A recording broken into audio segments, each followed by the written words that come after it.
안녕하세요. 공무원 국어 이론가 이재은입니다.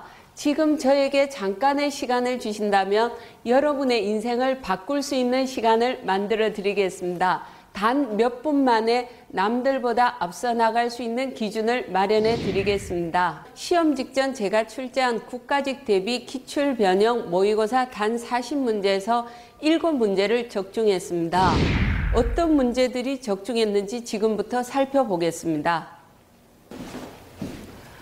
실제 문제와 기변 문제를 비교해 드리겠습니다. 이건 정답을 적중한 문제입니다. 설명이 따로 필요 없으시겠죠? 다음 문제를 보겠습니다. 다음 문제는 보기가 정확하게 일치한 유형입니다. 수험생 여러분들은 표준 발음법과 로마자 표기가 정확하게 맞아떨어진다는 걸 알고 계실 것입니다. 표준 발음법의 하겨울, 로마자의 하겨울, 적중한 유형입니다.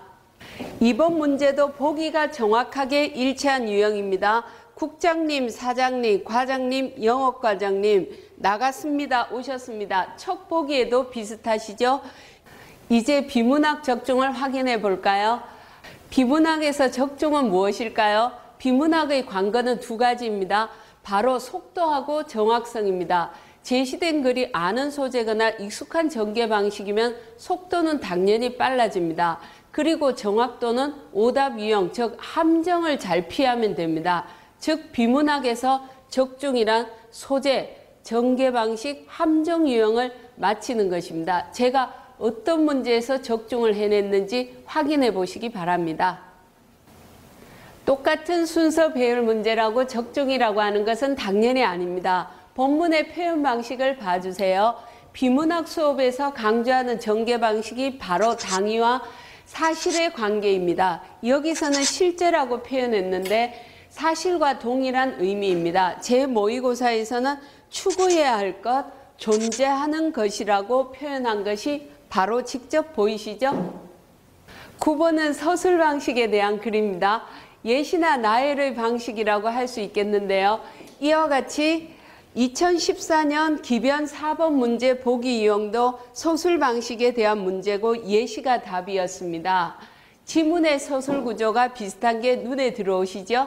이번 문제는 실전 16번입니다. 둘은 모두 바라문 유형의 지문입니다. 또한 물음을 통해서 내용을 전개하고 있습니다. 보기도 놀랄 만큼 비슷합니다. 전문가의 견해, 구체적 사례, 구체적 자료, 그 다음 나머지 하나도 전개 방식에서 확인할 수 있습니다. 제가 최근에 시작한 답정너 비문학에서 전제를 배신하는 오답을 조심하라고 항상 이야기했습니다. 본문을 보면 1번은 조촉만을 사용했다고 했습니다.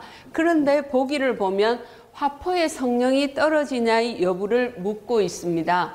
전제가 조촉만을 사용한다고 했기 때문에 화포에 대해서는 말할 것도 없이 오답입니다. 이런 유형이 어김없이 등장하고 있습니다.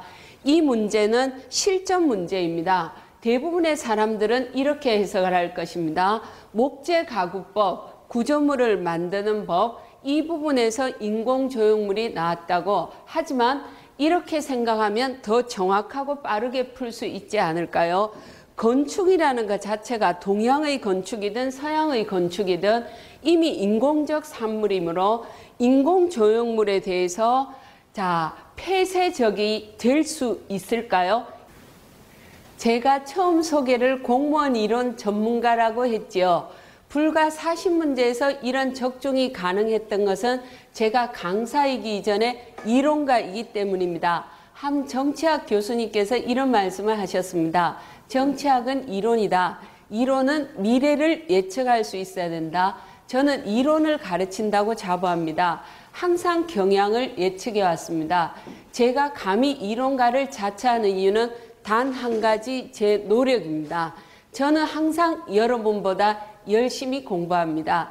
최근 국어가 쉬워지면서 현재만을 볼 수 있는 강사들에게 들어도 성과를 내기도 합니다. 하지만 누가 더 효율적 수업을 할까요? 혹은 국어가 어려워지면 어떻게 될까요? 나올 것만을 아는 강사와 이제껏 나온 것을 설명만 할 수 있는 강사, 여러분은 누구를 택하시겠습니까? 지금까지 이재현이었습니다. 감사합니다.